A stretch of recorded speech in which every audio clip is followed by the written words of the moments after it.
There are doors in old buildings that should not be opened and music that should not be followed. She follows it anyway. Some songs are not meant to be heard. They are kept folded inside silences, passed from mother to child in rooms where the door is closed. Tonight, one of them is finally being played. Our story begins now. The chandeliers in the ministry's grand atrium had been enchanted to drift just below the ceiling, suspended like luminous jellyfish in some still golden sea. Hermione Granger watched them and tried to remember why she had agreed to come. The reconstruction gala was in its third hour. Champagne moved through the room in invisible currents, lifted from silver trays by hands that never quite touched the stems. The string quartet in the alcove played something Viennese and forgettable. Everywhere she turned, someone wanted to thank her, or to be photographed thanking her, or to ask, with that particular tilt of the head, how she was coping. She had perfected an answer that meant nothing. Wonderfully, thank you. The work keeps me grounded. The work did keep her grounded, in the sense that an anchor keeps a ship from drifting, by weight, by friction against the seabed, by refusing to let it move at all. Her dress was the colour of wet slate. She had chosen it because it would not draw the eye, and then she had spent the afternoon staring at it on the back of her wardrobe door, wondering when she had become a woman who dressed not to be seen. 3 years out of the war, and she still measured her clothes by how easily they could disappear into a crowd. Across the room, Kingsley was laughing at something Minister Shacklebolt's deputy had said. Harry stood near the long windows with Ginny, his hand at the small of her back, in a gesture so unconscious and so tender that Hermione had to look away. Ron had not come. They had agreed gently that he would not come. Not to this one. Not yet. The agreement itself had been kinder than the marriage had managed to be in its last months. There were no jagged edges between them anymore, only the soft, tired courtesy of two people who had loved each other into exhaustion and back out the other side. A man she did not know touched her elbow. "Miss Granger, forgive the intrusion. I wonder if I might introduce you to my wife. She's read every word you've published on house elf jurisprudence." She turned, smiled the smile she kept for these occasions, and let herself be introduced. The wife was small and bright-eyed and earnest. Hermione listened and answered and listened again, and somewhere underneath the conversation, a thin wire of panic began to hum. It happened sometimes at gatherings like this one. Not often, often enough. The room would feel suddenly too full of warmth, of perfume, of the particular noise that crowds make when too many people are pretending to enjoy themselves. The chandeliers would seem to lower a fraction. Her own voice, coming from her own mouth, would sound as though it belonged to someone speaking through a long tin pipe. She excused herself with a touch to the woman's arm and a murmur about the powder room. She did not go to the powder room. The corridor beyond the atrium was darker, cooler, lined with portraits that had mostly chosen to nap through the festivities. Her heels made small, precise sounds against the marble. She walked without choosing a direction, only away, only out, until the music of the quartet had thinned to a vibration in the floor, and then to nothing at all. The ministry at night, when one stepped beyond the public chambers, became a different building entirely. The newer wings, built in the last decade, were all polished stone and brisk efficiency. But the older corridors, the ones that had survived the rebuilding, still carried the weight of an earlier century in their proportions. Higher ceilings, narrower windows. The kind of quiet that felt less like absence and more like a held breath. Hermione stopped beside one of the windows and pressed her palm to the cold pane. Outside, rain was coming down in long, slanted lines, silvered by the street lamps far below. London glittered through the water as though seen through a sheet of warped glass. She let her forehead rest against the chill and closed her eyes. "One more hour," she told herself. "Stay one more hour, and you can leave without anyone noting your absence as anything but admirable restraint." She had nearly persuaded herself when she heard it. A single note, low, soft, struck, and allowed to die without a second to follow it. She opened her eyes and listened. For a long moment there was only the rain, and then it came again. Not one note now, but a phrase, 3 or 4 bars, slow as a hand drawn down a sleeping child's cheek. A piano. She turned her head toward the sound. It was coming from somewhere deeper in the corridor, behind one of the closed doors she had passed without noticing. The melody continued, hesitated, began again from the start, as though the player were testing the memory of it. The notes were spaced with a deliberate gentleness that seemed entirely out of place in a building given to speeches and decrees. She should, she knew, turn back. The atrium would have noticed her absence by now, in the small, insectile way a crowded room always notices when one of its expected faces has gone. Someone would be looking for her. Harry, perhaps, with that worried crease he tried to hide. She did not turn back. The melody pulled at her in a way she could not immediately name. It was not unfamiliar in the way that all unheard music is unfamiliar. It was unfamiliar in a stranger sense, as though she had heard it once, very long ago, in a language she had since forgotten. She found herself walking toward it before she had decided to walk. Her shoes, by some instinct she did not interrogate, had quieted on the marble. She was moving on the balls of her feet, the way one moves through a room where someone is sleeping. The corridor branched. She followed the sound, past a tall mirror framed in tarnished brass, past a row of doors with brass plates whose engravings she did not pause to read.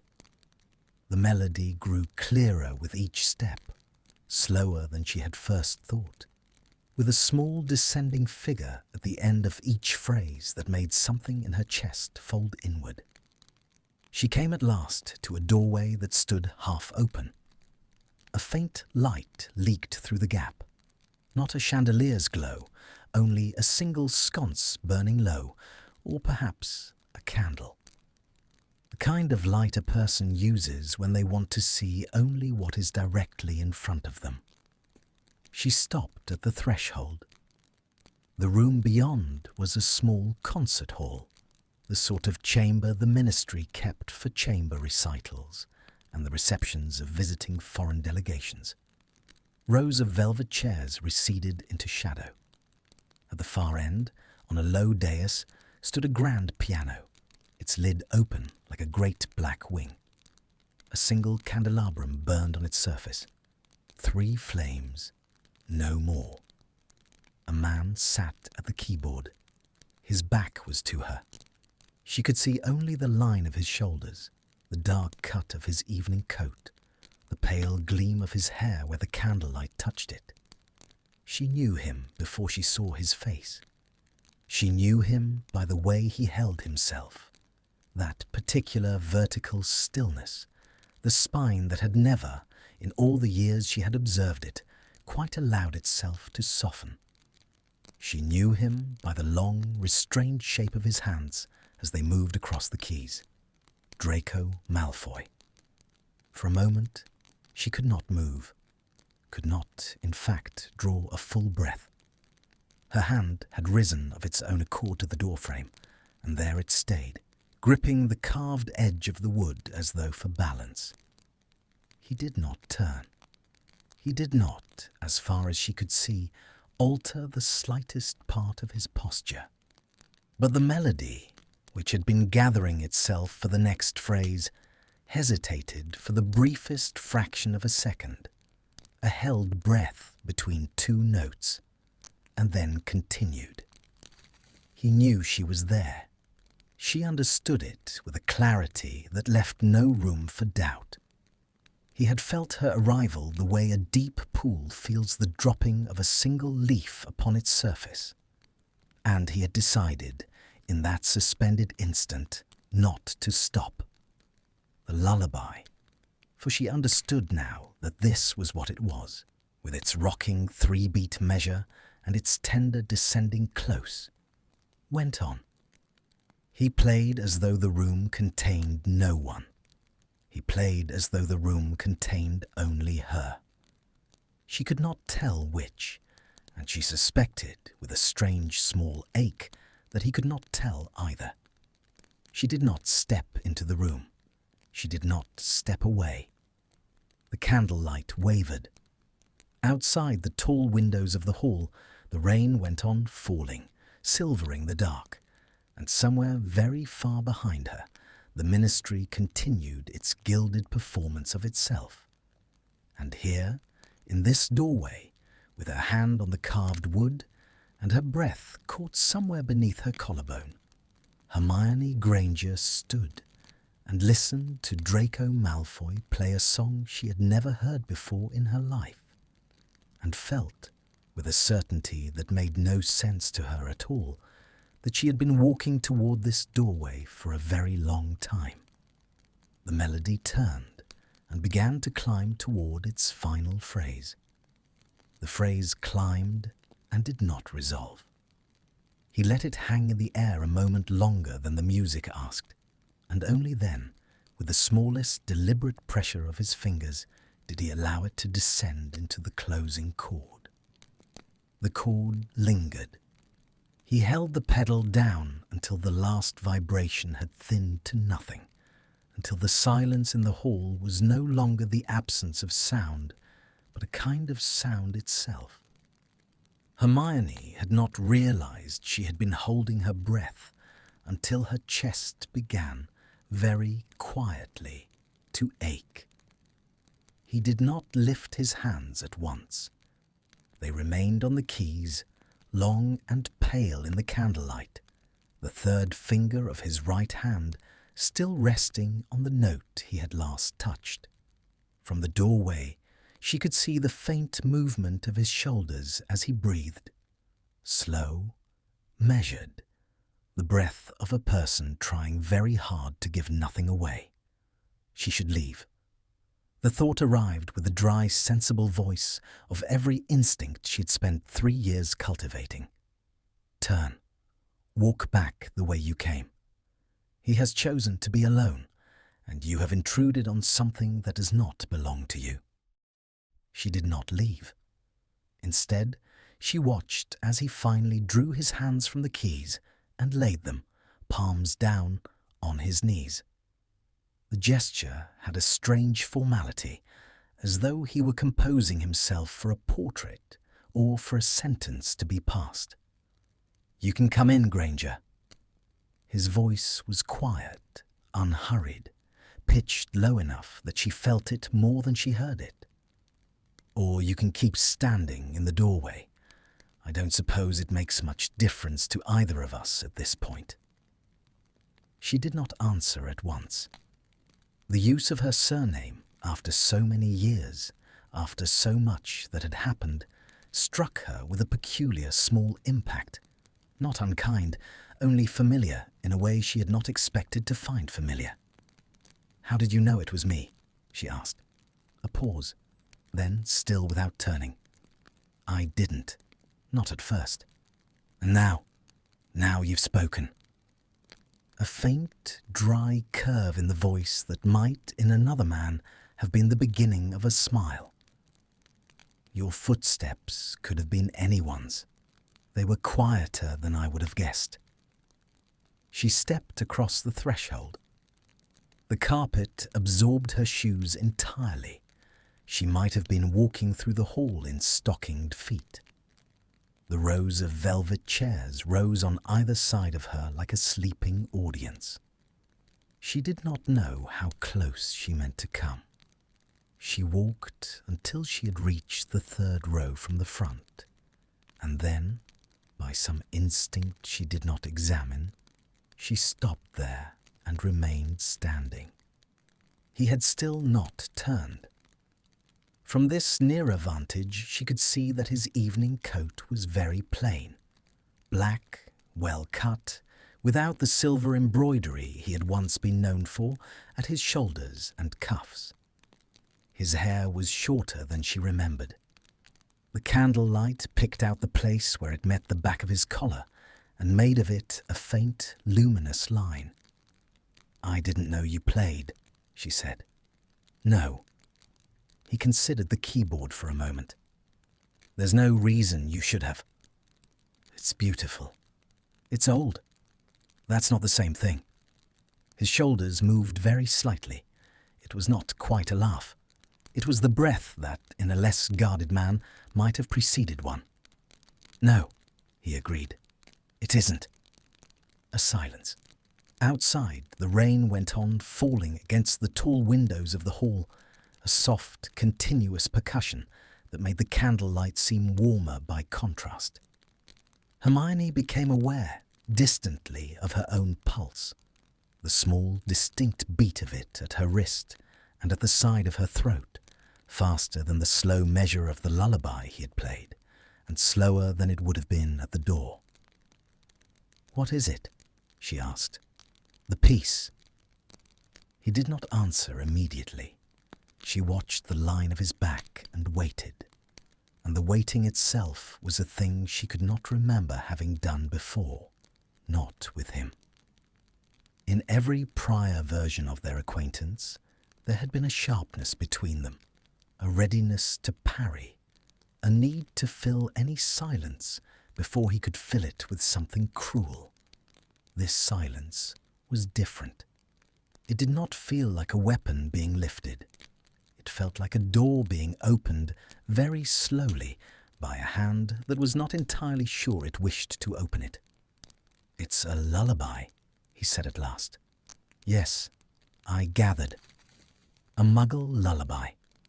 She did not move. She did not, at first, allow her face to change at all. But something inside her chest performed a small, distinct contraction, the way a hand closes around an object it had not realized it was about to drop. "Oh," she said. It was the only word she could find. He went on as though she had not spoken. His voice was very level.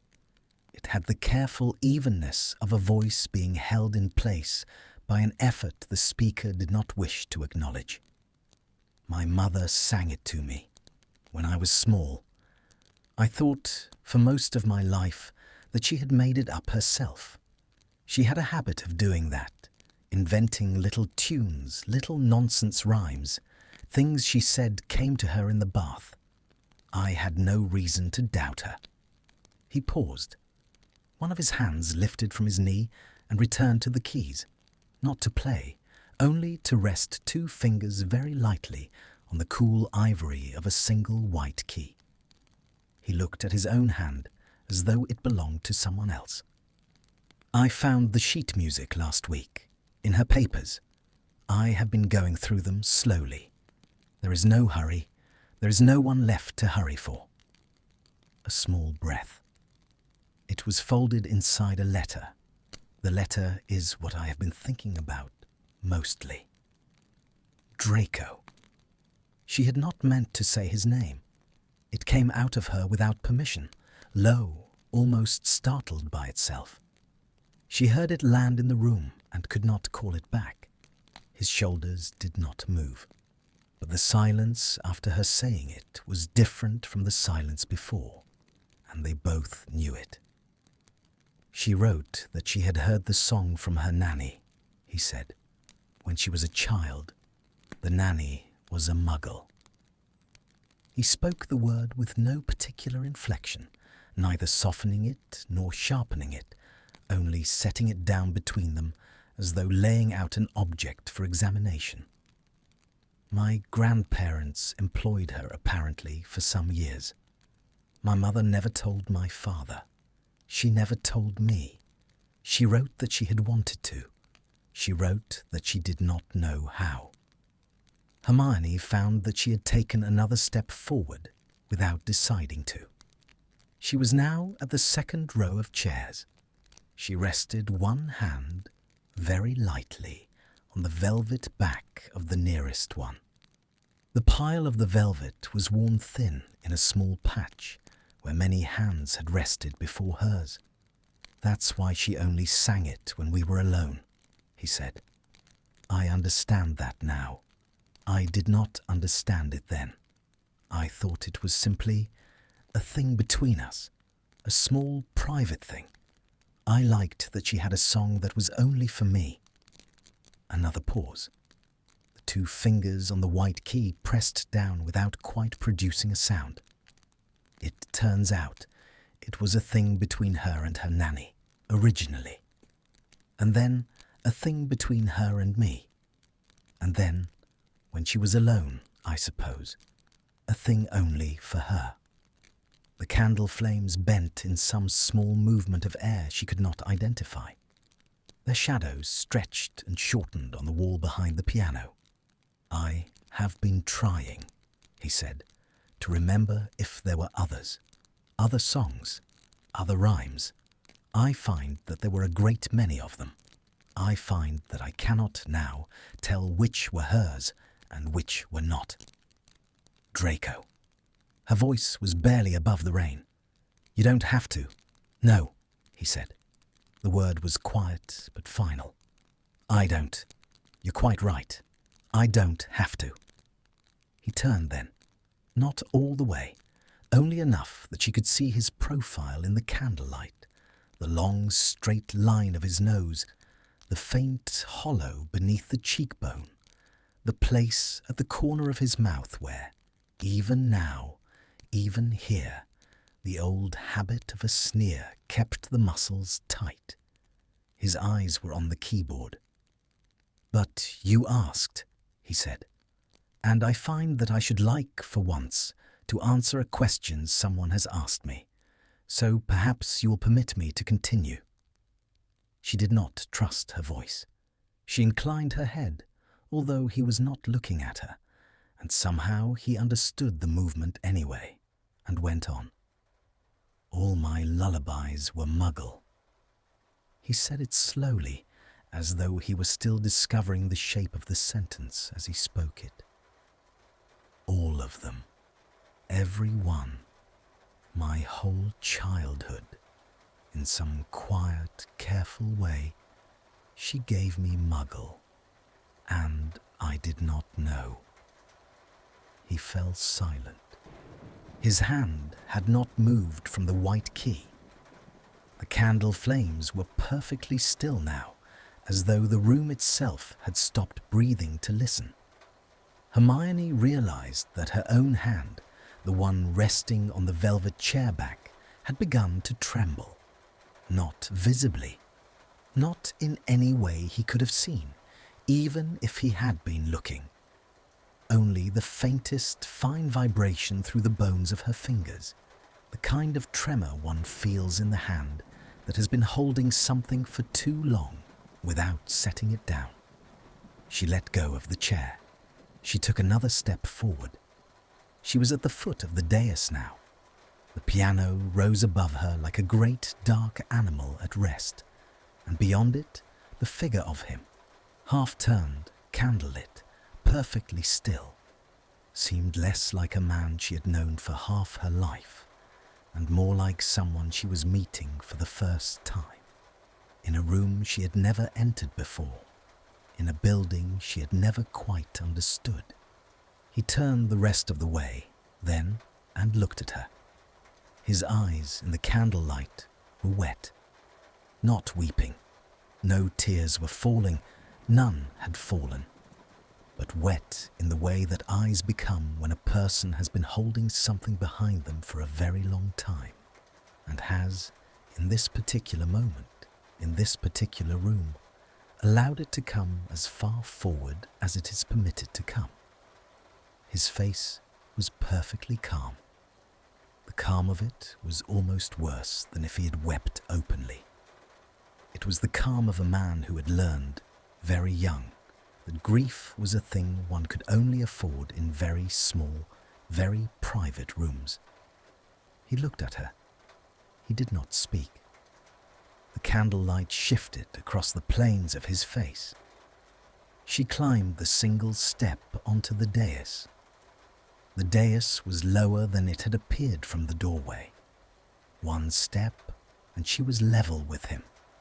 One step, and the small distance between them had become the kind of distance a person could no longer pretend was accidental. She felt the change in air as she crossed it. The candelabrum threw its 3 small heats outward, and she walked into the edge of that warmth and felt it touch the side of her face. He watched her cross. He did not rise. He did not turn fully toward her either, only kept his head angled so that she remained within the field of his vision. His hands now loose in his lap, the long fingers curled with that particular looseness that comes only after great effort to keep them still. She stopped beside the bench. The piano bench was long and upholstered in a faded green velvet, scuffed pale at one end, where, presumably, generations of pianists had slid on and off it without thinking. There was room. There was, very clearly, room. She did not ask. To ask would have required a voice she did not, in that moment, possess. She lowered herself onto the bench beside him, slowly, the way one lowers oneself into water of an uncertain temperature, and she sat at the precise distance that left perhaps the width of a hand between his shoulder and her own. He did not move away. He did not move toward her. The candlelight steadied. For a long moment, neither of them spoke. She could hear, now that she was so close, the faint sound of his breathing, deeper than she would have expected, slower, the breath of a person consciously regulating each inhalation. She could smell, very faintly, the dry, warm scent of beeswax from the candles, and beneath it something cleaner and colder, bergamot perhaps, and the trace of rain still clinging to the wool of his coat. He had, she realized, walked in from outside not long before she had found him. There were the smallest dark spots on the shoulder of his coat, where rainwater had not yet fully dried. She rested her hands in her lap.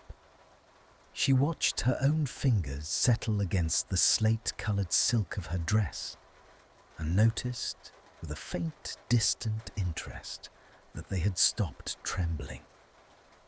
"Play it again," she said. The words came out smaller than she had intended. She had meant them to be a request. They sounded, in her own ears, very nearly like a prayer. "Please." He turned his head. He looked at her. His eyes, this near, were the colour of pewter under water, grey with something darker moving beneath. The candlelight caught the wet in them and made of it a thin shine that did not fall. "You don't have to listen to it twice," he said. "You've heard it now. You have done me. Whatever courtesy it was you came in here meaning to do me. You needn't—" "I didn't come in meaning to do you a courtesy." She said it quietly, but quite clearly. "I came in because I heard music." "Yes." A small, bitter movement at the corner of his mouth, that was not quite a smile. And now you have heard it. And now I should like to hear it again. He looked at her a moment longer. Then he turned back to the keyboard and laid his hands upon the keys. He did not begin at once. He let his fingers rest on the white keys without depressing them, the long, pale shapes of them held in place by some balance she could not see. She watched the muscle move in his jaw. She watched the small rise and fall at the side of his throat, where the high collar of his shirt almost, but did not quite, conceal it. Then, very softly, he began. The first note this time was different. She did not know enough about music to say in what way it was different, only that it carried somehow the knowledge that she was sitting beside him. The melody began as it had begun before, the same slow gathering of phrases, the same gentle three-beat rocking that gave the lullaby its name. But there was, threaded through it now, a fineness she had not heard from the doorway, as though he were playing not only the song, but the silence between its notes, as though each pause had been weighed in his hand before he allowed the next note to follow it. She closed her eyes. The room receded. The ministry receded. The whole long, polished evening, the chandeliers, the champagne flutes, the kind, worried face of Harry across the atrium, slid away from her like a coat she had not realized she was still wearing. There was only the lullaby.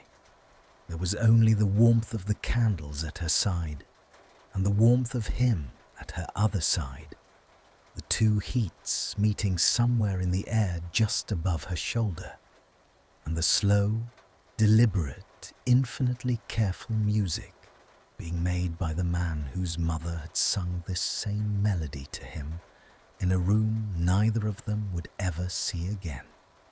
She thought with a quiet astonishment that she had not been still in this way for a very long time, that perhaps she had not been still in this way since before the war. The lullaby reached its small middle figure, 3 descending notes, almost a sigh, and she felt beside her the smallest hesitation in him, not in the music. The music continued, but in the man. Some part of him, quite separate from the part that was playing, had stopped. She did not open her eyes. She did not turn her head. She only, without choosing to, let her right hand uncurl from her lap and rest, palm down on the bench between them. She did not move it any closer to him. She did not look to see whether he had noticed. She simply set it there, in the small green velvet space that was neither his side of the bench nor hers, and let it lie. The melody continued. The small descending figure resolved into the next phrase. She kept her eyes closed. She did not know, afterward, how long it was before she felt the change. It was very small. The mattress of velvet beneath her hand shifted by some fraction so slight that she could have imagined it. And then there was a warmth, only a warmth at first, the faint radiated heat of skin near skin.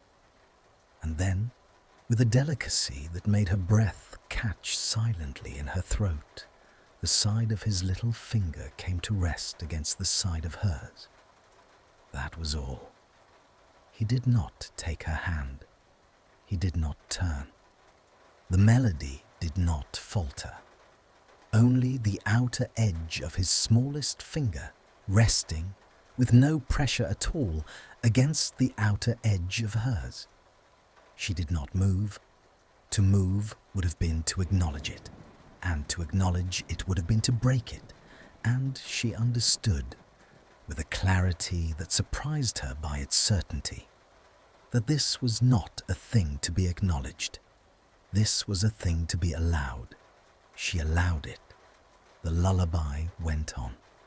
She kept her eyes closed because she did not, in that moment, trust herself to look at him. She listened. She felt the small warm pressure of his finger against hers, the faintest contact, the merest fact of another living hand placed near her own with no demand attached to its placement. And she thought, without language, without the words she would normally have summoned, that she had not been touched in this way in a very long time. Not in this way. Not without expectation.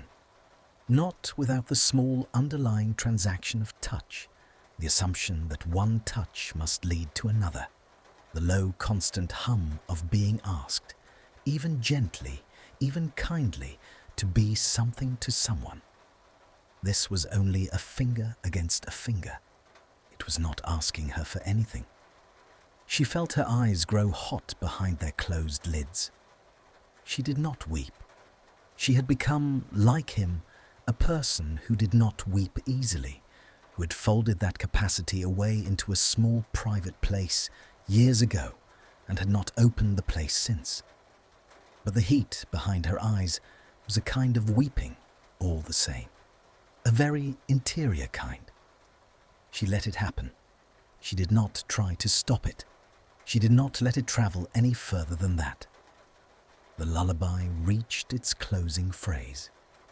He played the descending close more slowly than he had before, drawing the final notes out as though releasing them one by one rather than letting them fall. The last chord lingered. He held the pedal. The vibration thinned. When the last sound had faded entirely, he did not lift his hands. His little finger remained against hers. The silence that followed was long. It was not awkward. It was not waiting for anything.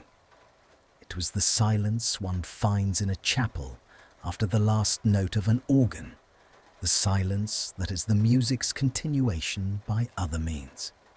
Hermione opened her eyes. The candle flames had burned a fraction lower. The shadows had stretched.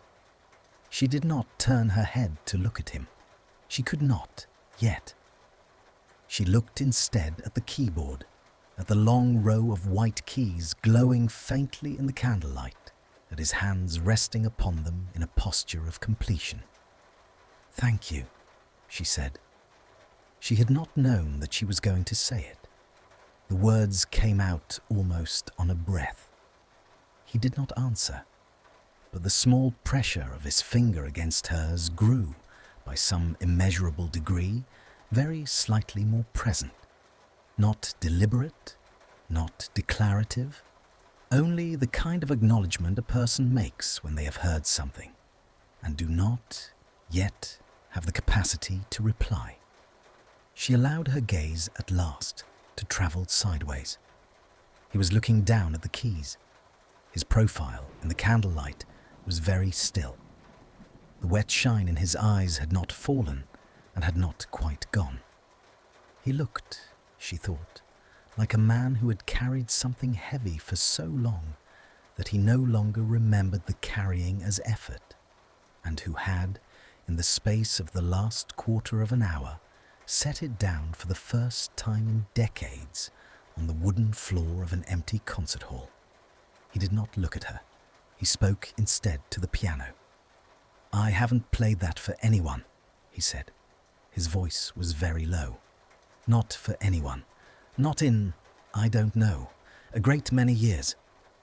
"I know," she said. She did not know how she knew, but she knew, and saying it felt true. A silence. Then, very quietly, without lifting his hand from the keys, without turning to face her, he said, "Stay a little longer, if you can."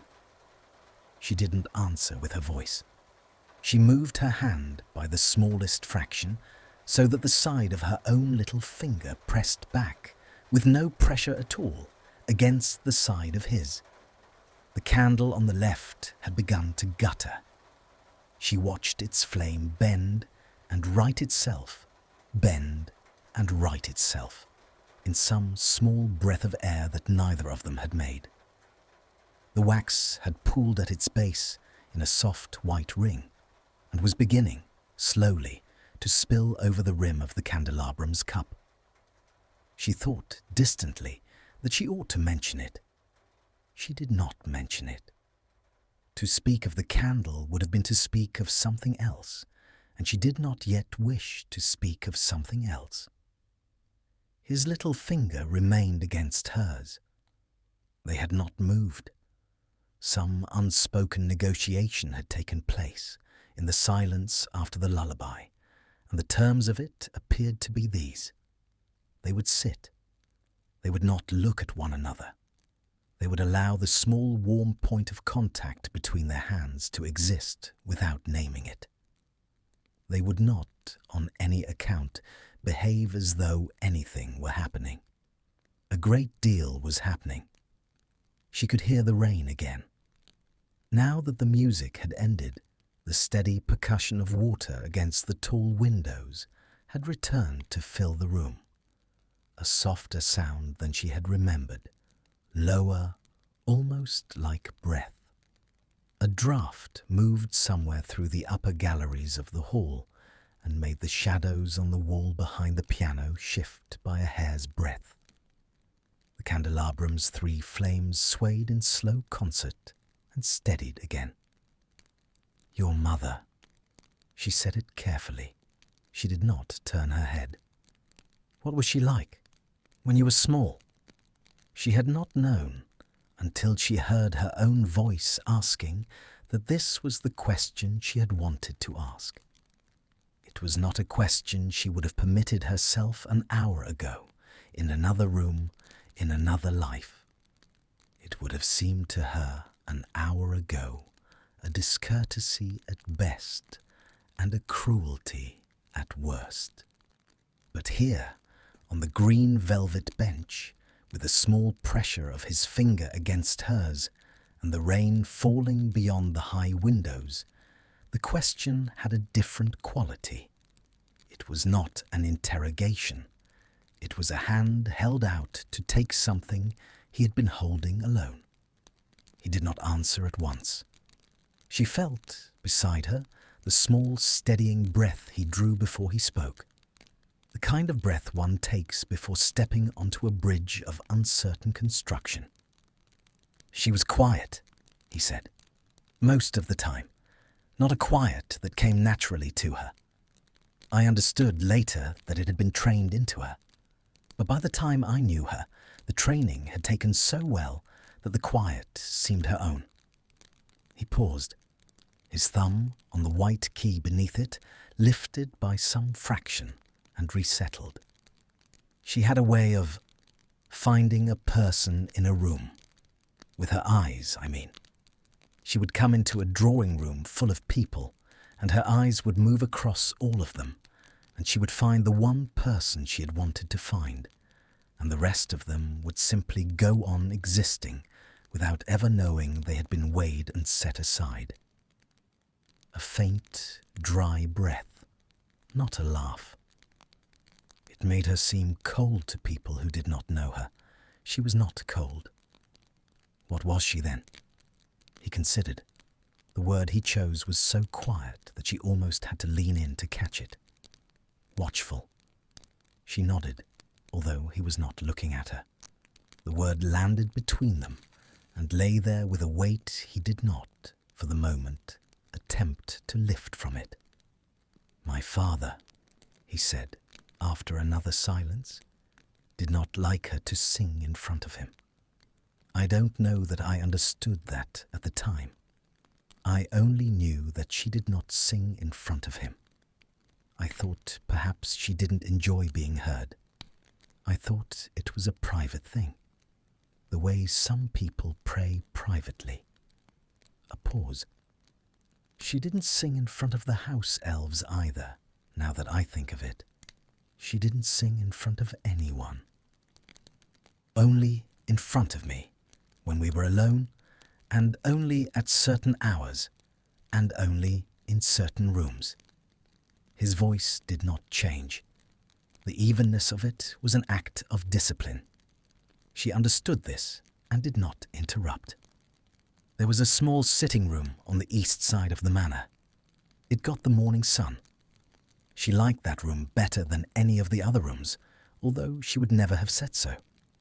She used to take me there in the mornings when I was, I don't know, 3, 4. Before I had any sense of what a room was for, we would sit on the rug. There was a rug there with a pattern of birds on it. I have not thought of that rug in 20 years. His hand on the keyboard made a very small involuntary movement. He stilled it. She would sing, not loudly, the way you sing when you are not entirely sure you mean to be singing. She would sing whatever came to her. That was the impression she gave.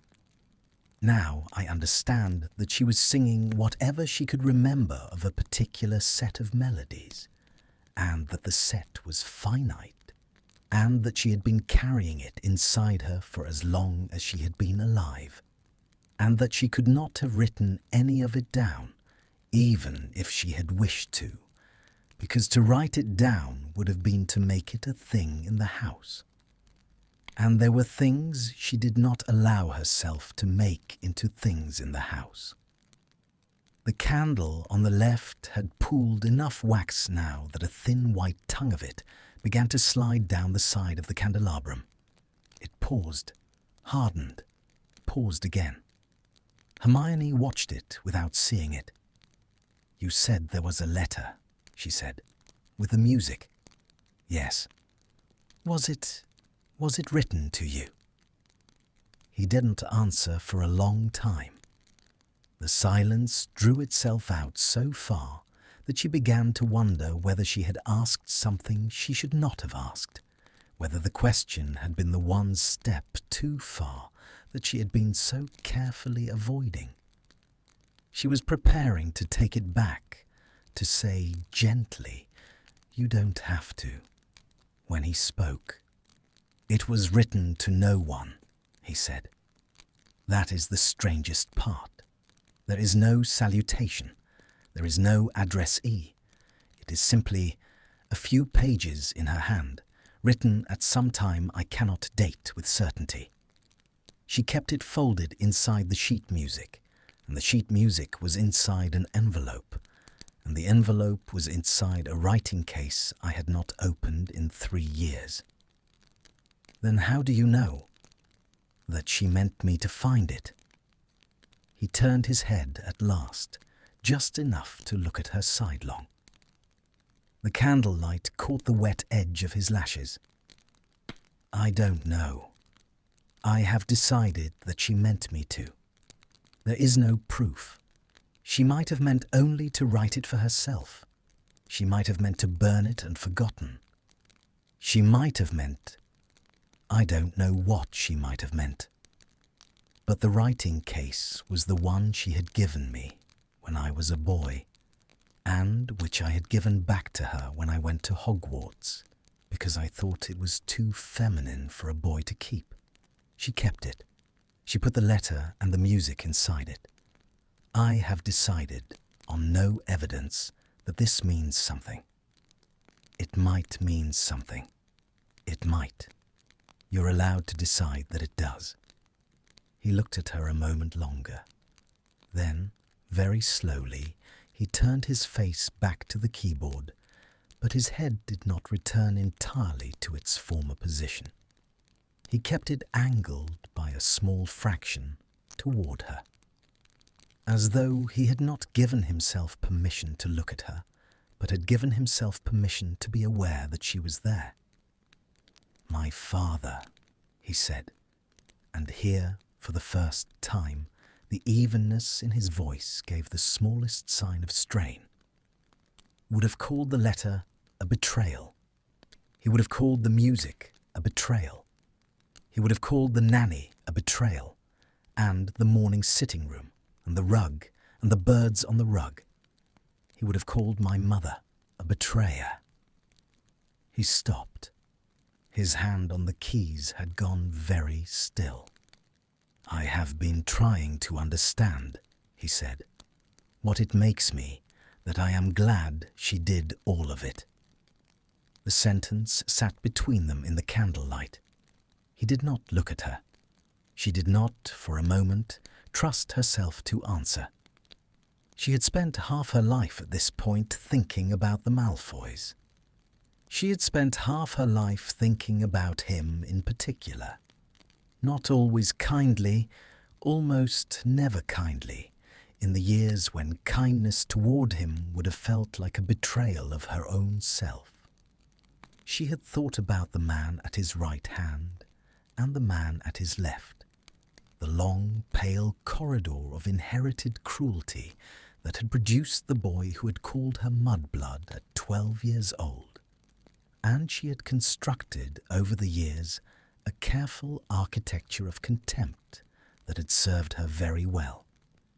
The architecture was still there. She could feel it, even now, the bones of it standing in their familiar shape inside her chest. But here, on the bench, with the small pressure of his finger against hers and the wet candlelight on his face, the architecture was not the only thing in the room. There was something else also. There was a man, perhaps 2 years older than she was, who had grown up in a house where his mother had not been allowed to sing in front of his father, and who had only this week understood why. "It makes you her son," she said. He drew a breath. It was not quite steady. "Yes," he said. "It does, doesn't it?" The candle on the left finally surrendered. The flame guttered, fought, and slipped sideways into the pooled wax with a small, soft hiss. The light in the room dropped by a third. Now there were only 2 flames left burning on the candelabrum, and the shadows behind the piano deepened, and his face, which had been visible to her in profile, became suddenly more shadowed, more interior, the wet shine of his eyes the only bright thing in the lower half of his face. She did not, at first, register that her hand had moved. It had moved very slightly. It had moved, in fact, by no more than the width of a fingernail. But the small contact between his little finger and hers had become, by that movement, a contact between the side of her hand and the side of his. The bones of her wrist rested now against the bones of his wrist. The warmth that passed between them had multiplied, where there was more skin to share it, and she felt it travel up the inside of her arm in a slow, climbing line. He did not move his hand away. He did not, at first, move at all. Then, very slowly, with the same exact deliberation he had used at the keyboard, he turned his hand over. His palm faced upward now. The gesture had been so unhurried that she had felt each fraction of it, the slow rotation of his wrist against hers, the cool inner skin of his forearm passing across her own, the small adjustment of his fingers as they uncurled and lay open on the green velvet between them. He did not reach for her hand. He had only opened his own and laid it there, palm to candlelight, a thing offered without insistence. She looked down. His hand was longer than hers, and paler, and marked in places she had not expected to see marked. A thin white scar crossed the heel of his thumb in a clean diagonal. Another, fainter, ran along the inside of his wrist, where the cuff of his shirt had ridden up. The veins beneath the skin were the dark blue of old ink. The fingertips, where they had pressed the keys, were faintly calloused, a pianist's callus, small and round at the pad of each finger, the kind one acquires only by playing in private for a great many years. She did not, at first, move her hand into his. She looked at his open palm and thought, with a strange, small clarity, that this was the first time in her life she had been given the chance to choose. With Ron, there had never been a choosing of this kind. They had grown into one another the way ivy grows into stone, by long, slow proximity, by the unspoken assumption of a shared direction. There had been tenderness between them. There had been love, but there had not been, and she understood it only now in the candlelight of an empty concert hall beside a man she had spent half her life refusing to consider. There had not been this particular silence in which a hand could be opened and a hand could be placed into it, and the placing could mean what the placing meant and nothing else. She placed her hand into his. She did it slowly. She did not curl her fingers around his at first. She only let her palm settle into his palm, the way one lets a small bird settle onto an offered perch, the weight of it gradual, the warmth meeting warmth. His fingers did not close. He let her come to rest against him and remained perfectly still, as though any movement on his part might frighten the moment into ending. Then, by degrees so small she could hardly mark them, his fingers began to fold, not to grip, only to hold. The long pale shapes of them came up around her hand from beneath, and the side of his thumb came to rest against the inside of her wrist, and the warmth of his palm pressed itself very lightly into the warmth of her own. She closed her eyes. She had not understood until this moment how long it had been since she had been held by a hand that was not asking her for anything. Ron's hand had asked, even at the gentlest, even at the most loving, had asked her to be his wife, to be the future, to be the ordinary woman she had never quite managed to be. Harry's hand, when it touched hers, asked her to be his sister, his witness, the one who had been there in the tent. Her colleagues' hands at the ministry asked her to be brilliant.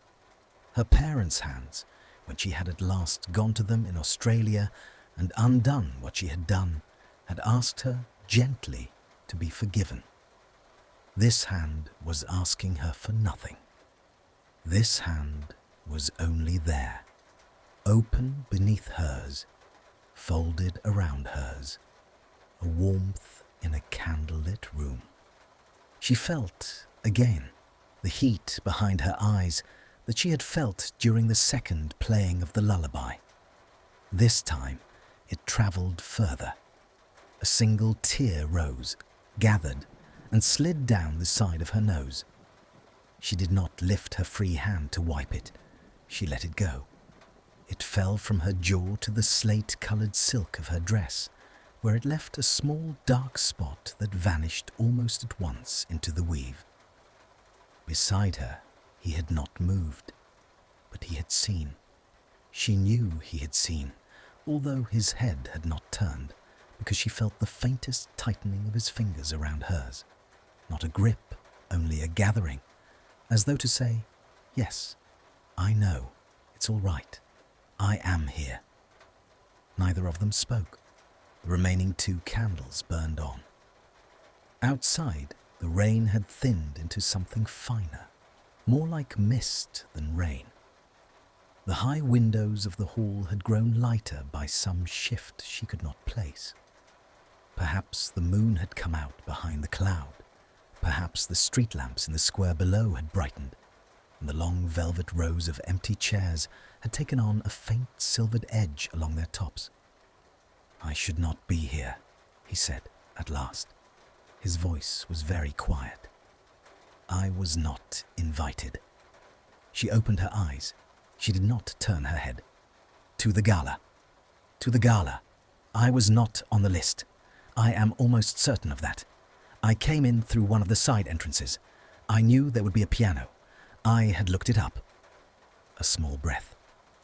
"I had not played in some time. I did not wish to play at the manor. There are too many rooms in the manor where I cannot. where it is not possible. I thought if I came here late enough, I might find an hour. Why this piece?" He did not answer for a moment. His thumb moved very slightly against the inside of her wrist, a small gesture, almost absent. "Because I have been hearing it," he said, "since I read the letter, in my head, at all hours. I would sit down to write a memorandum, and the melody would arrive in the middle of a sentence. I would lie down to sleep and find I had been humming it without knowing. I thought, if I played it through properly on a real instrument, I might hear it as a thing outside myself. I might give it back to her. I might—" He stopped. I did not know what I might do. I only knew I needed to play it. And then I came in. And then you came in. "I'm sorry." "Don't."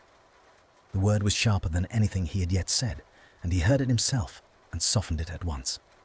"Don't be sorry. Please. I am Granger. I am glad you came in. I did not know I was going to be glad until I was, and I would have you know it." She turned her head then. She looked at him. He was already looking at her. He had turned at some point during the silence, and she had not felt it. His face, in the lower light of the 2 remaining candles, was less guarded than she had ever seen it. The lines of it had not softened. They were the same lines, the same long, austere planes she had known since they were 11 years old. But something behind them had loosened, as though a held breath had at last been let out, somewhere very deep inside the bones of his face. She did not know what her own face looked like. She could feel that her eyes were wet. She could feel that her mouth had not entirely composed itself. She could feel that her hand was inside his hand, and that she did not wish to take it out. He looked at her for a long time. "I have been trying," he said, "for a number of years now, to think of a way to tell you that I am sorry. I have not found a way. I do not believe I ever will find one. The forms of words I have considered have all seemed to me inadequate or self-serving, or both. I will not insult you by attempting any of them tonight.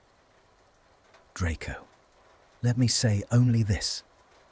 His thumb moved again, a small, slow stroke against the bone of her wrist. "I am aware. I have been aware for a long time, and the awareness is a thing I carry. It does not require your forgiveness in order to be carried. I would not ask you for that. I would not ask you for anything." She felt the tears that had risen without falling, and the tears that had fallen without sound, and the strange high humming pressure beneath her sternum that had been building since the doorway, and she understood that she was on the edge of saying something she had not planned to say. "I have not forgiven you," she said. Her voice was steadier than she had expected. "I want you to know that. I have not. There are things I do not know how to forgive, and I have not learned how, and I do not know that I will ever learn how." He nodded. He did not look away.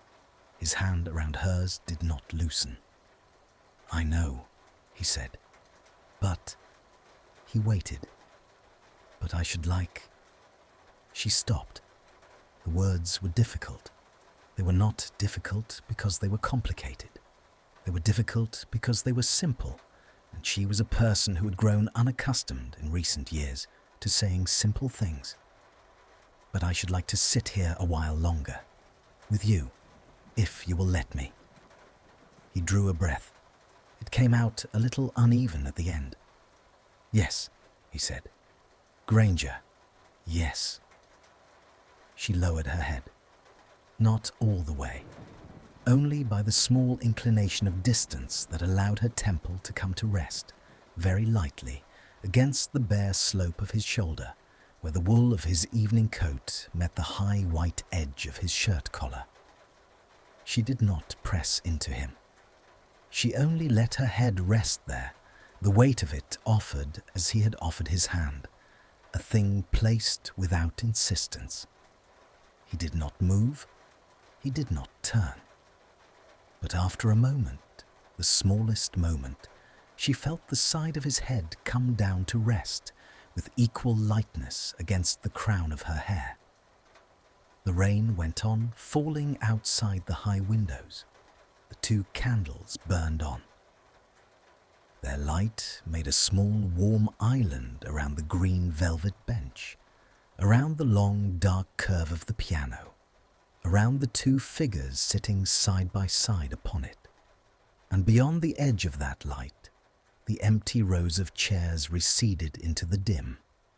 And beyond the chairs, the doorway stood open onto the corridor. And beyond the corridor, the ministry continued, somewhere very far away, to be a building in which other things were happening to other people. None of them were happening here. Here, only this. His hand around her hand, her head against his shoulder, the small, warm, shared darkness behind her closed eyes.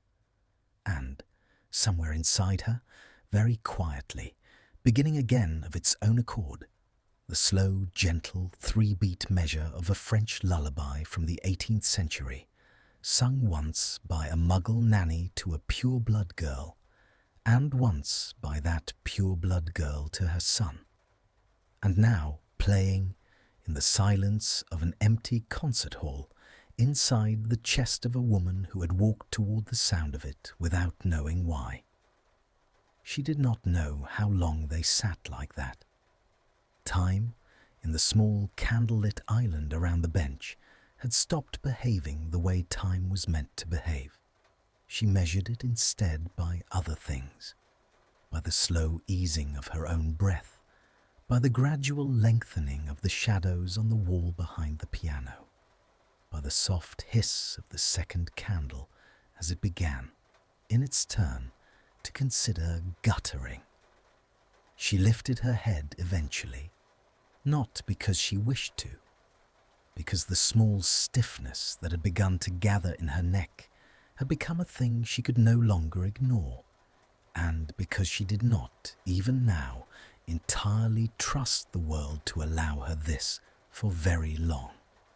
She lifted her head, and she felt the small answering withdrawal of his, and they sat upright again on the green velvet bench, with the careful posture of 2 people who had been startled by their own stillness. His hand was still around hers. She looked down at it. The candlelight had grown softer. Only one of the 3 flames now burned with any real strength, and the second was a faint blue point above its melted wick, half drowned. The shadow of their joined hands fell long across the bench and onto the dark floorboards beyond. "You've been writing," he said. It was not a question. The remark surprised her by its ordinariness. She turned her head slightly and saw that he was looking at the small dark callus on the side of her middle finger, the one she had carried for as long as she had been able to hold a quill. "Yes," she said. "Always." "What, at the moment?" She considered. She considered also the strange small intimacy of being asked. She had been asked this a great many times in her life, by ministry officials, by journalists, by Ginny over Sunday tea. The question had always come weighted with expectation, that the answer would be impressive, that it would justify her, that it would be the kind of work that Hermione Granger ought, at this stage of her career, to be doing. Asked here, in this room, by this voice, the question was only a question. "A monograph," she said, "on the legal personhood of magical creatures. The 3rd draft now. It will not be popular." "No," he said. I shouldn't think it will. It is the right book. That is generally why one's books are unpopular. A small breath escaped her. She realized with some surprise that it had been a laugh, a very small one, the first she had produced in several hours, possibly several days. She felt the corner of her mouth lift and was startled by the unfamiliar architecture of the movement. He was watching her face. He did not smile back. She did not believe he was capable of smiling in the ordinary sense, in this room, in this hour. But something in the set of his eyes shifted, and she understood that he had registered her almost laugh and had received it as a gift. "And you?" she asked. "What do you do now?" He did not answer at once. "I manage the estate," he said after a pause. "What is left of it? There is more left than I had wished for. A great many properties were forfeit after the trials, and I was glad to see them go. But enough remained that the management is not nominal. It takes hours. It takes more hours than I expected." A pause. "I have begun, this past year, to give portions of it away, quietly. It is more difficult than one might think to give a thing away quietly. People are very alert to the gesture. They wish to know what one means by it." "And what do you mean by it?" He looked at the keyboard. His hand around hers did not move, but the long fingers settled by some fraction more deeply between her own. A small adjustment, a small claiming. "I do not know," he said. "I am no longer certain that I need to know in order to do the thing. I had thought for a long time that an action was only honest if one could give a clear account of one's reasons for it. I have come to think that perhaps an action can be honest even when the reasons are still assembling themselves. That's a generous view. It is a tired view. I do not have the energy for the other kind anymore." She nodded slowly. The candle that had been guttering finally went out with the small, soft hiss she had been waiting for. Now there was only one flame left on the candelabrum. The light dropped again. The shadows beyond the piano became something nearer to true dark, and the small, warm island around the bench shrank to perhaps half what it had been. "It will go out soon," she said, looking at the last flame. "The third one. We shall be in the dark." "Yes." He did not move to summon another light. Neither did she. The thought of producing her wand, of casting lumos into this room, struck her as a kind of violence. The small remaining warmth of the single candle was the right amount of light for what they were doing, which was sitting on a bench together in an empty concert hall, holding one hand between them and saying small, true things. Somewhere, very far away, a sound reached the room from the corridor. It was muffled by the closed half of the door and by the long velvet rows of chairs, but she recognized it for what it was. The brisk, rising murmur of a crowd beginning to disperse. The gala was ending. People were collecting their cloaks. Footsteps and laughter were starting even now to spill into the marble corridors of the ministry's older wing. She felt him register the sound a fraction of a second after she did. The fingers around hers grew momentarily still. "They will be looking for you," he said. "Possibly. Harry will be looking for you. Probably. You should go." She did not move. She looked at the last candle. She looked at the long, pale line of his hand around her own. She looked at the single dark spot on her dress where her tear had fallen and dried. "I do not want to go," she said. It was not a complicated sentence. She was almost amazed to hear herself say it. She had not, in some count of years she did not wish to perform, said a sentence so plainly to anyone. There had always been preludes, qualifications, the long, polite circling that she had learned to do as a girl and had perfected as a woman. "I should probably stay a little longer. I think it might be better if. Would you mind terribly if I—" The simple sentence she had just produced was foreign in her own mouth. Beside her, she felt him absorb it. He did not move. He did not, at first, answer. "Then don't," he said finally. "I have to." "Yes." "In a moment." "Yes." She turned her head to look at him. He was already looking at her. The single candle burned between them on the piano lid, a small, steady amber point, and the light it cast across his face was the warmest light she had ever seen on him. The pale planes of his face had gone almost golden. The grey of his eyes had darkened to the colour of a slow river at dusk. He was very near. She had not realised until she turned how near he was. Their faces were perhaps a hand's breadth apart. The small shared warmth of their breath had begun to occupy the space between them, and she could see, in the candlelight, the faintest movement of his lashes as he held himself perfectly still. She did not move closer, neither did he. For a long moment they only looked at each other. She thought with a quiet astonishment that felt like the slow tipping of a ship onto its side, that she had never been looked at in this way. Not once. Not in 24 years of being looked at by everyone she had ever met.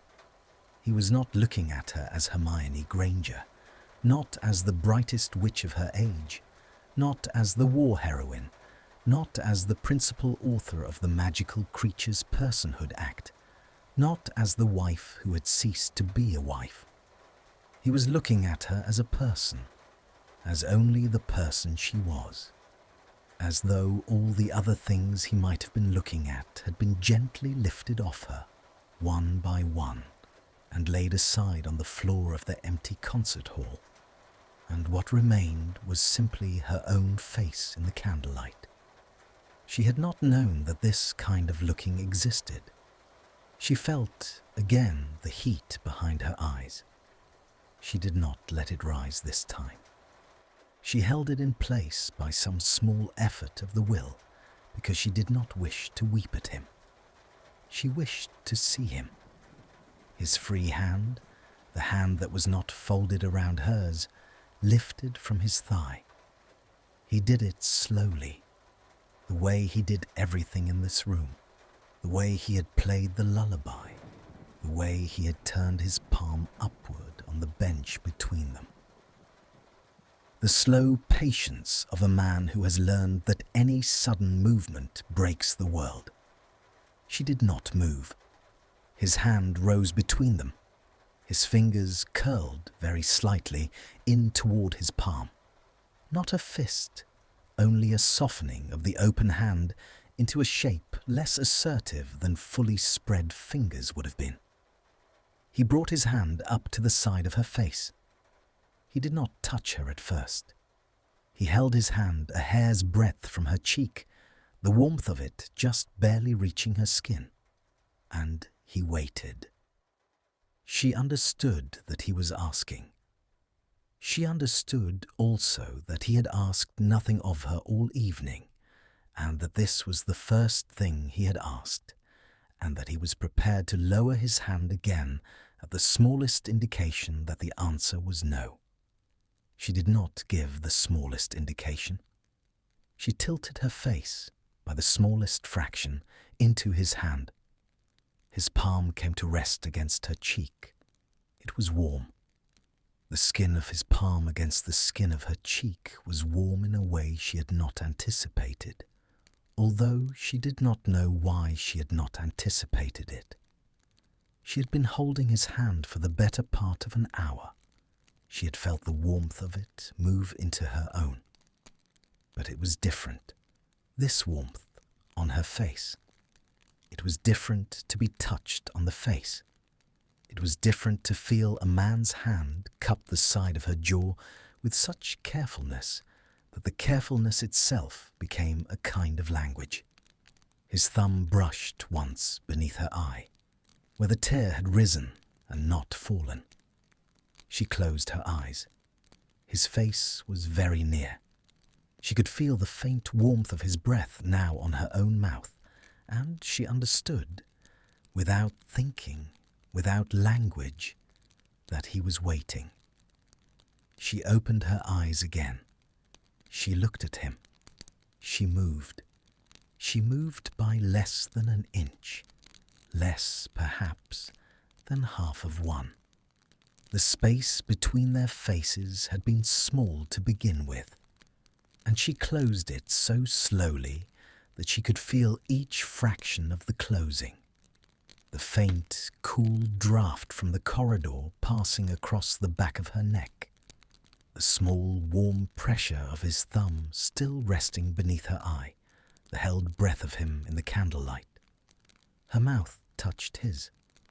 That was all it was at first. A touch, a meeting. Her lower lip met his upper lip, and her upper lip met his lower lip, and they remained like that, neither pressing nor withdrawing, for the length of perhaps 3 slow heartbeats. She could feel the shape of his mouth against her own. She could feel the small, unfamiliar texture of him, the cool dryness of his lips, the faint warmth beneath, the way his breath stilled entirely the moment her mouth arrived. He did not move. He did not, for a long moment, do anything at all. The hand at her cheek did not press her closer. The hand around hers did not tighten. He held himself with the same exact stillness he had held throughout the playing of the lullaby, as though to move now would be to break a thing that had been very carefully built. Then, slowly, with the same patience he had shown when his hand had risen to her face, he answered her. His mouth softened against hers. The pressure was so light, it was almost not pressure at all, only the small living warmth of a returned acknowledgement, the smallest yes that a mouth could speak. His thumb, beneath her eye, moved by a hair. The fingers of his other hand, around her own, gathered her in by the smallest fraction. She did not deepen the kiss. She did not, at first, even part her lips. She had not been kissed in this way in... She could not remember being kissed in this way at all.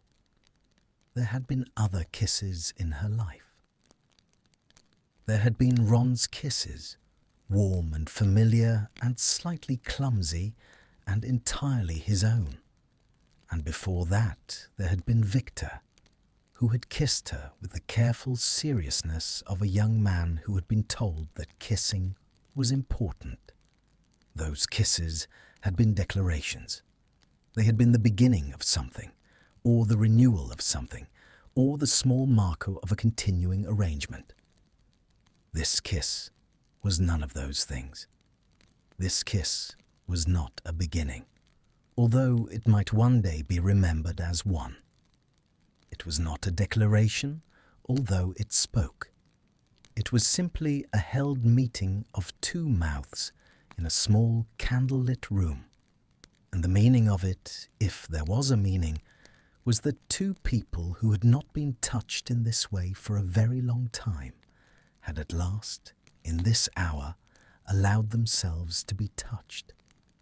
She drew back, not far, only by enough that she could see his face again, only by enough that the warmth of his breath returned to the small space between them rather than passing into her own mouth. His eyes were closed. He had closed them a at some point, and they remained closed for another moment after she had drawn back, as though he were holding the kiss inside himself a little longer before letting it pass into memory. When he opened them, the wet shine she'd seen earlier had returned. It had not fallen. It had only risen, gathered, held. "Granger," he said. The word came out very low. It came out almost without breath behind it. "Hermione," she said. He looked at her for a moment, as though he had not quite understood the correction. Then his eyes, the long grey of them, made warmer by the single candle, softened by some shift she could not have named. "Hermione." He said it the way one says a thing one has long thought but never spoken aloud, the careful weight of every syllable. She felt the sound of her own name pass across her face like a second touch, and she understood that she had not been called by her name, by him, ever, not once, in all the years they had known each other. "Yes," she said. She did not know what she was answering. She only knew that it was the right answer. His thumb moved again beneath her eye. The hand around hers brought her hand, very gently, to rest in his lap, where his other hand could come down and cover it from above. Now both his hands held one of hers, the way one cups a candle flame against a draught. "I am going to have to leave this room," he said. "Soon, before they find us. You understand?" "Yes." "And you are going to have to leave it also?" "Yes." "I do not know what happens after that." "No." He lowered his head a fraction. His forehead came to rest against her own. The skin of his brow was cool. He breathed out once, slowly, and she felt the breath move across her cheek. "I have not done this," he said. "I have not. I do not know how to do this. I do not know what it is one does. After. Neither do I. I had thought," he said, "that I had no right to do it." "To do what?" "This. Any of this. To find any of this. I had thought for a long time that my life was a thing that had been decided, that the questions had all been answered before I asked them, and that the answers were not generous." He paused. His forehead pressed very lightly against hers. "I had thought there was no room left in it for—" He did not finish the sentence. She did not ask him to. She brought her free hand up, the one that was not held inside both of his, and laid the palm of it very carefully against the side of his neck. His pulse was beating beneath her fingertips. It was faster than she would have expected, faster than the slow measure of his breath, faster than the slow patience of every gesture he had made in this room. The pulse of him, hidden beneath the high collar of his shirt, was running quick and uneven, and she understood that all the stillness she had been admiring in him had been a stillness held by force over a great inner trembling. He felt her notice. She knew he felt her notice, because his pulse beneath her fingers jumped. "It's all right," she said, very quietly. "It's all right." He closed his eyes again. He did not move. "I should like," she said, "to see you again, after tonight, if you would let me." A long silence. Then, "Yes. Properly. Not at a function, not in a corridor. Properly. Yes. I do not know when.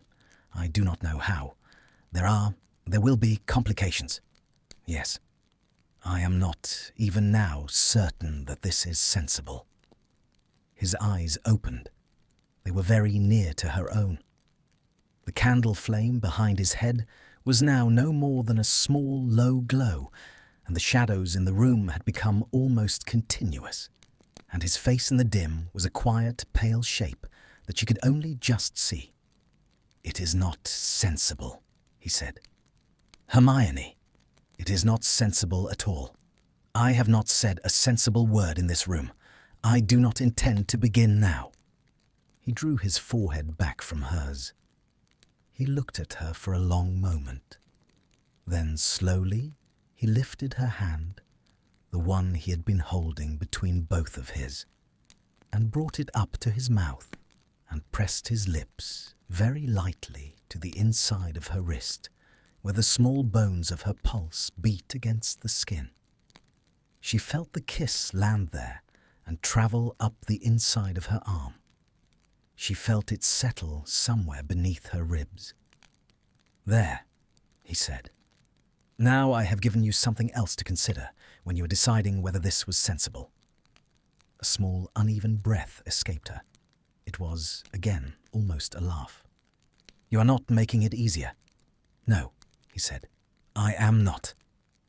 The single candle at last gave a small, final shudder and went out.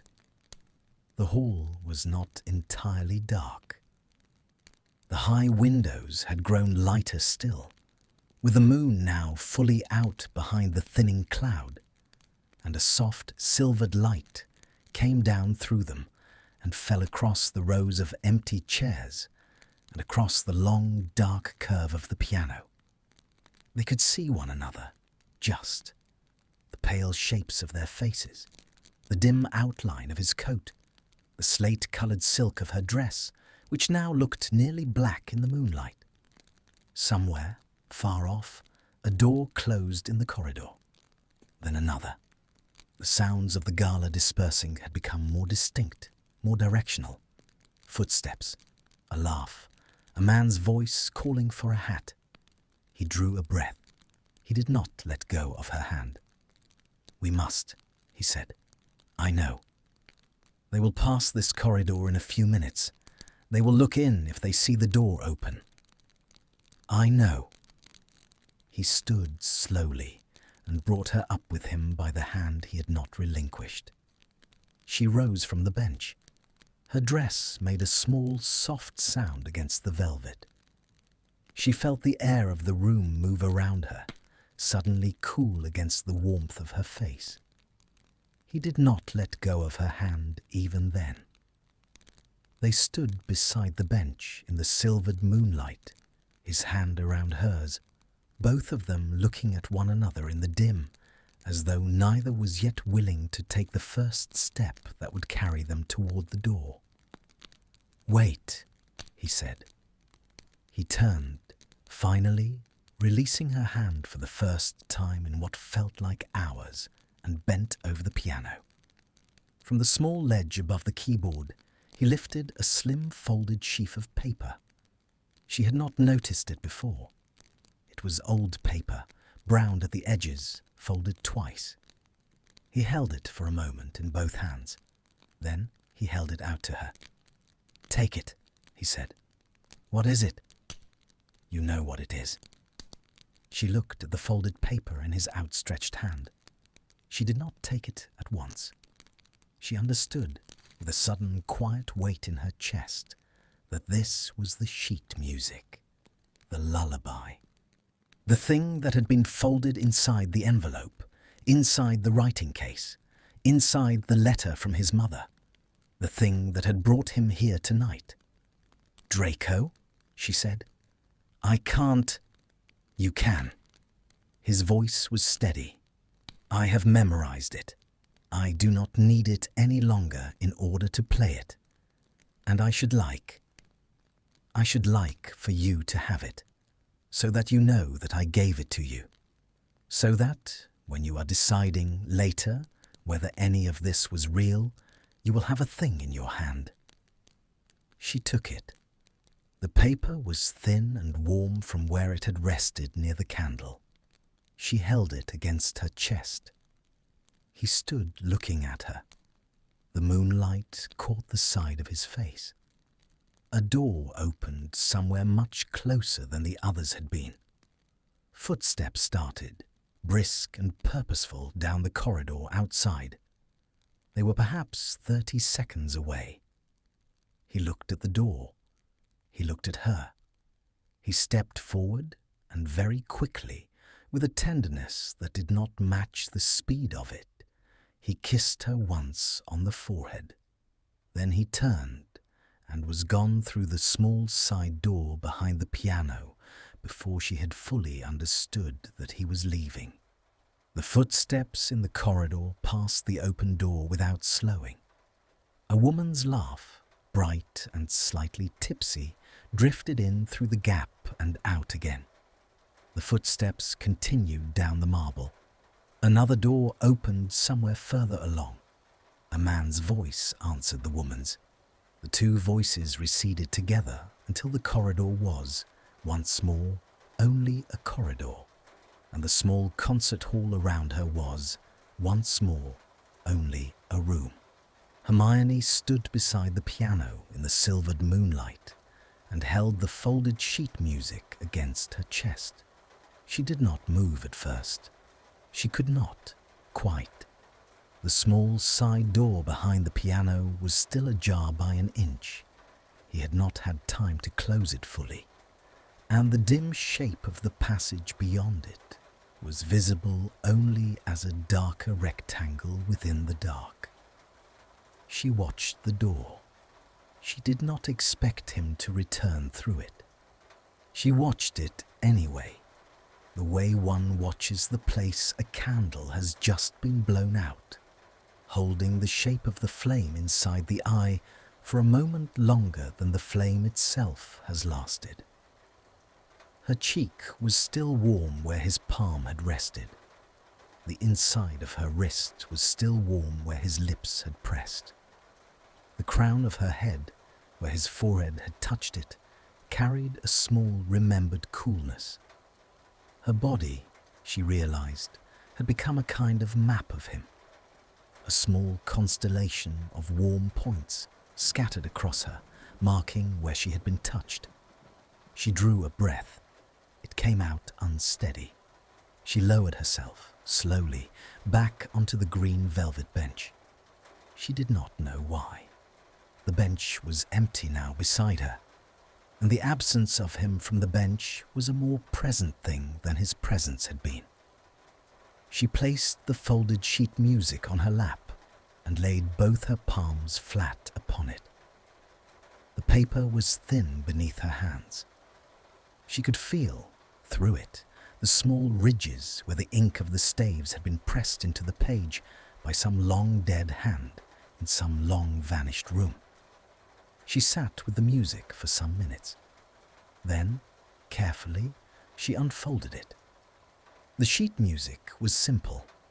The melody she had heard him play was written out in a clear, sloping hand at the top of the page. Not printed, she realized. Copied. By his mother, presumably, from whatever older source she had found it in. The notes ran across the staves with the unhurried evenness of a hand that had not been writing in anger. In the upper right corner, in the same hand, were 3 words in French, very small, almost apologetic.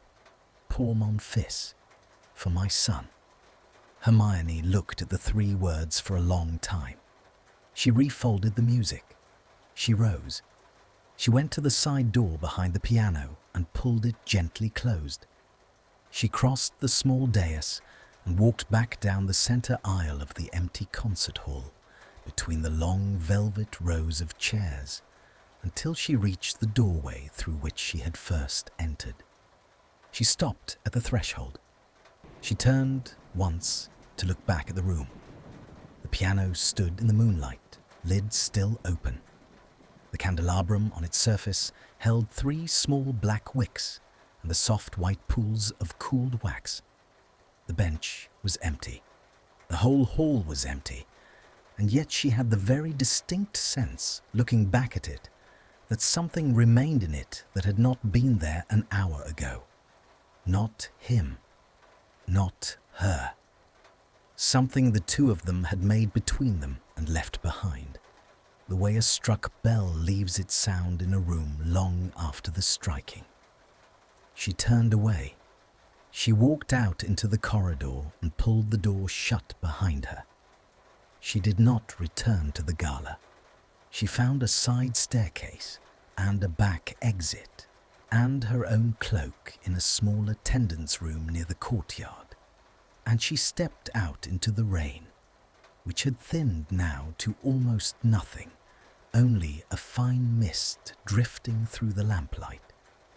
And she apparated home with the folded sheet music still pressed against her chest, beneath her cloak, against the slate-coloured silk of her dress, against the place where her heart was beating in a measure that was not its usual measure at all. 6 weeks passed. He wrote to her, not at once. 8 days after the gala, an owl came to her window in the early evening while she was working at her desk and the light outside was beginning to silver into dusk. The owl was unfamiliar, a small grey one, neat-feathered, with a patient yellow eye. The letter it carried was very short. It said only, "The Tuesday after next, if you are free. There is a small concert at the Wigmore Hall. I have 2 tickets. If you would prefer to go alone, I will leave the second ticket at the box office in your name. D." She read it twice. She set it down on her desk. She picked up her quill and she set it down again. She rose from her desk and walked twice around her sitting room. She returned to her desk. She wrote back, "I should not prefer to go alone." That was the beginning. It was a slow beginning. They were neither of them in any hurry, and they had both, she thought, been frightened by the suddenness of what had happened in the concert hall, and they understood without needing to discuss it that the only way to honour what had happened there was to refuse to mistake it for the whole of what they were doing now. So they began again, more slowly. They went to the concert. They spoke afterwards in a small wine bar 2 streets away, of music and of nothing very much. And he walked her to the apparition point on the corner of Wigmore Street, and did not kiss her. He inclined his head. He said, "Good night, Hermione." She said, "Good night, Draco." She apparated home and sat awake for an hour afterwards with her hands wrapped around a cooling cup of tea. There were other letters. There were other meetings. They had tea once at a small place in Bloomsbury that he had found and that she had never heard of. They walked twice in Kew Gardens in the cold bright light of a January afternoon, with the bare branches making lace of the sky above them. He did not take her hand on either of these walks. She did not offer it. They had, by some unspoken agreement, decided to allow themselves the luxury of not rushing. There would be time. There was, suddenly, time. A thing neither of them had quite believed in for years. He told her things in those weeks that she suspected he had not told anyone.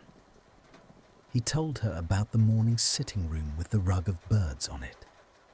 He told her about a music tutor when he was 7, who had been dismissed by his father for spending too much time on Chopin and not enough on the German composers his father considered properly serious.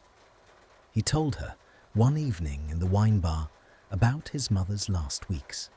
Quietly, without ornament, the bare facts only.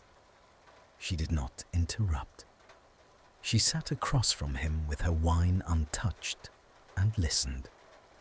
She told him things also. About her parents in Australia, who had agreed to let her restore their memories, but had not quite agreed to forgive her.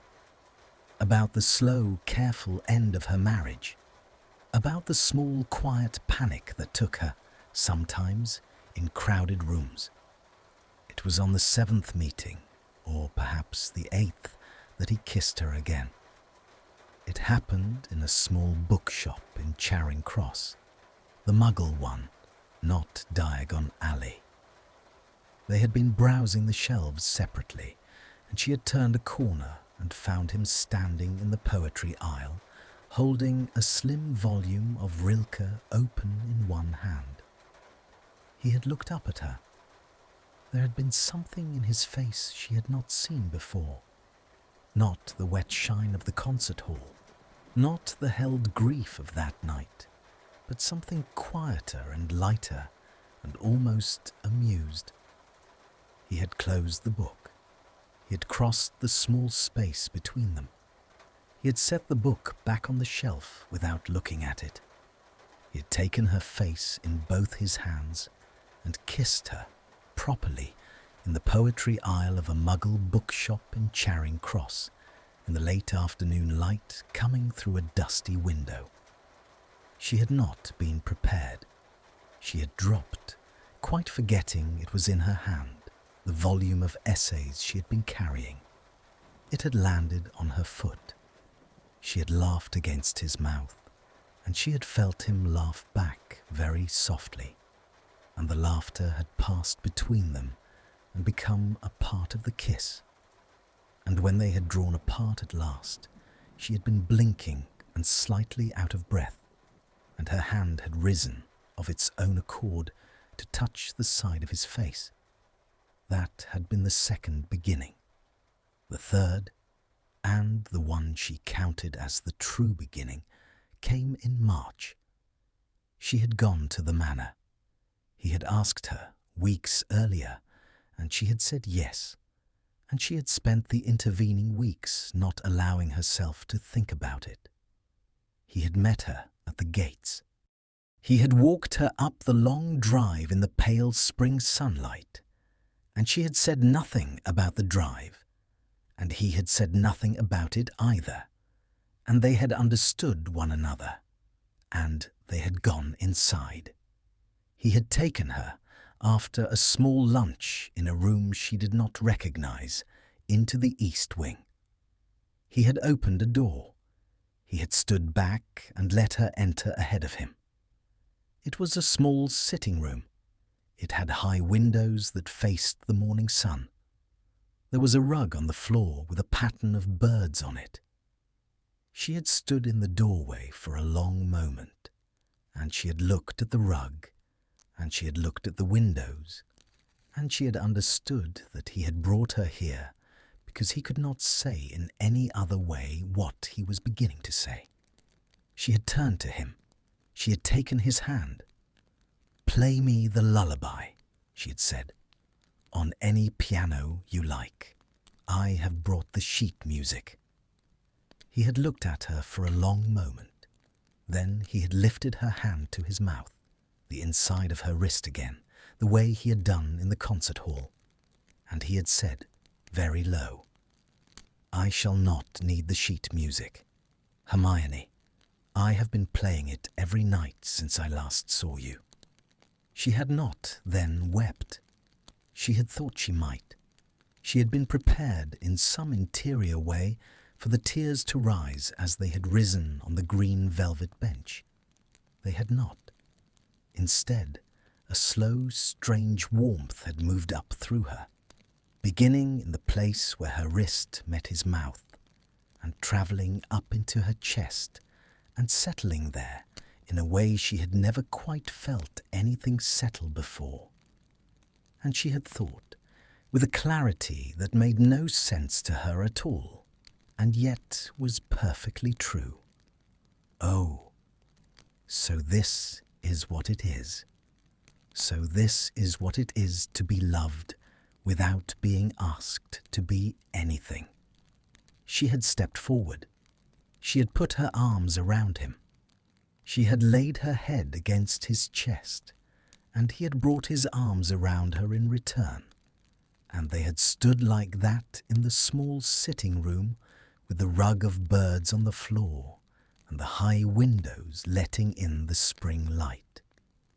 He had kissed the crown of her head. She had felt it land there exactly where his forehead had rested in the candlelight months before. Another point on the map. "Stay," he had said, very quietly into her hair. "If you can. For a while. For as long as you wish to." She had lifted her face. She had looked at him in the morning light, in the room where his mother had once sung to him in secret, in the house he had decided to give back, piece by piece, to the world that had been wronged for it. "I can," she had said, and she had stayed. I want to say something before we end. I did not write this story to make you cry. I wrote it because I think we forget something very simple. We forget that being loved is not the same as being needed. It is not the same as being useful. It is not the same as being chosen for what we can give. Sometimes love is just a hand, open on a bench in the dark, asking for nothing. That is the kind of love I wanted to write about. The quiet kind, the kind that does not shout, the kind that waits. Draco was not a good boy, we know this. He did bad things, he carried them, and Hermione did not forgive him. She said so. She was honest, but she sat next to him anyway. I think that is the bravest thing in the whole story. Not the keys, not the music, the sitting, the choosing to stay in the room with a person who is broken and not try to fix him, just being there, just listening. Maybe you have someone like that in your life. Maybe you are someone like that for another person. If you are, please know it matters.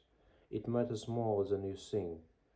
And one more thing, Draco's mother sang him a song from another world. She did it in secret. She did it because she loved him. He did not know what it meant until she was gone. So if there is a person in your life who sings you their secret songs, please listen now while you can. Try, and thank you for being here with me tonight. Until the next story.